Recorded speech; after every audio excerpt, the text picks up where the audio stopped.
और आपको बता दें कि सीरिया पर अमेरिकी हमले के आसार अब बढ़ते हुए जा रहे हैं। अमेरिकी सरकार ने यह साफ कर दिया है कि उसके पास इस बात के अहम सबूत है कि पिछले महीने दमिश्क में रासायनिक हमला किया गया था और सीरियाई सरकार ने विरोधियों पर जहरीली सारीन गैस का इस्तेमाल किया था। अमेरिकी विदेश मंत्री ने तो सीरिया के राष्ट्रपति बशर अल असद की तुलना हिटलर और सद्दाम हुसैन से कर डाली। इससे पहले राष्ट्रपति ओबामा ने यह कहा था कि सीरिया पर हमला जरूरी है, लेकिन वो इसके लिए पहले संसद की मंजूरी लेंगे।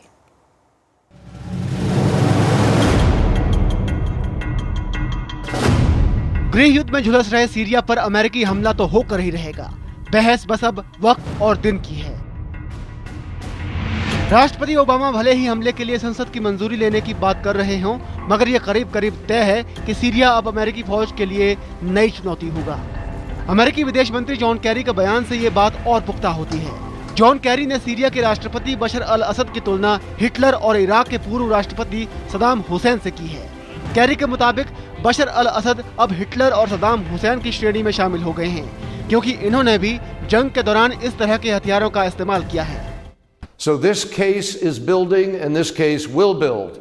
And I don't believe that my former colleagues in the United States Senate and the House will turn their backs on all of our interests, on the credibility of our country, on the norms with respect to the enforcement of the prohibition against the use of chemical weapons, which has been in place since 1925. John Kerry ने यह भी साफ किया है कि America के पास इस बात के पुख्ता सबूत हैं कि सीरियाई सरकार ने पिछले महीने हुए हमले में सारिन गैस का इस्तेमाल किया था।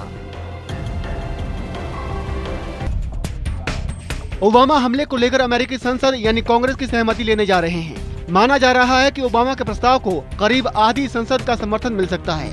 ऊपरी सदन सीनेट में ओबामा की डेमोक्रेटिक पार्टी बहुमत में है, लिहाजा वहां समर्थन मिलना लगभग तय है। मगर निचले सदन यानी हाउस ऑफ रिप्रेजेंटेटिव में विपक्षी रिपब्लिकन बहुमत में है। हालांकि विपक्ष सैद्धांतिक तौर पर हमले के पक्ष में है, मगर वो इसके लिए पुख्ता रणनीति चाहते हैं। आपको याद दिला दें कि इराक हमले और अफगानिस्तान में फौज भेजने का फैसला रिपब्लिकन राष्ट्रपति जॉर्ज डब्ल्यू बुश के कार्यकाल में हुआ था। I want to talk to the president. I want to find out whether there is a plan and a strategy. I want to find out whether this is just a pinprick that somehow Bashar Assad can trumpet that he defeated the United States of America. वहीं Syria के राष्ट्रपति असद ने यह साफ कर दिया है कि वो किसी भी स्थिति से निपटने के लिए तैयार है। दूसरी ओर विपक्ष ने अमेरिकी सांसदों से अपील की है कि वो सीरिया में कार्रवाई के लिए ओबामा के प्रस्ताव का समर्थन करें।